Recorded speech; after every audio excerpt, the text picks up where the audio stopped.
Hey everyone! So, Impossible Burgers have been getting so popular in the last couple of years, but some people might not know what's in them or how to use them.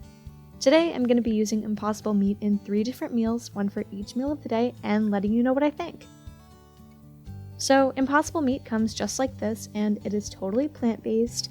I do want to point out that there's quite a bit of fat, but there's no cholesterol, so if you're trying to cut back on that, eating Impossible Burgers instead of red meat could be a great way to do that. The first thing I'm making is a breakfast sandwich, so here's my meat, and I'm just shaping it into a skinny little patty. Of course, after washing my hands, it was a little difficult to get it to keep its shape, and it did split in half later, but it wasn't too big of a deal. So I'm just frying that up, and Impossible meat does cook really fast, which is definitely a plus. And then I'm sticking it on a sandwich with cheese, hot sauce, and an egg. And this was really good. It's a great source of protein for that morning kick, and the patty tasted great with the other components. I'm giving this a 9 out of 10 just because it was kind of frustrating getting it to keep its shape.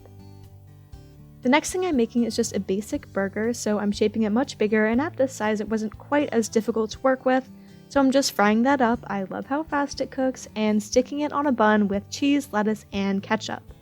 I have to say, with the Impossible meat as the main component, it wasn't all that flavorful. I didn't put anything into it, but other alternatives like Beyond Meat burgers do seem like they have more flavor. That said, I really liked the texture, it was satisfying. All in all, I'm giving this a 6 out of 10. Now, the last thing I'm making out of my Impossible meat is some meatballs.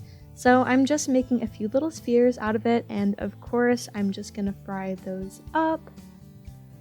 Then I'm just gonna stick them on top of some noodles with tomato sauce and Parmesan cheese. And you guys, this was my favorite of the dishes. Impossible meat is the perfect texture for meatballs, and the cheese and sauce gave that dish the flavor that was lacking when the meat was the main component. I'm giving this a 10 out of 10. I'm definitely going to be making these dishes again, and I think Impossible meat is a great cholesterol-free substitute for red meat. I'm Celia Richardson, and thanks for cooking with the Campus Trainer.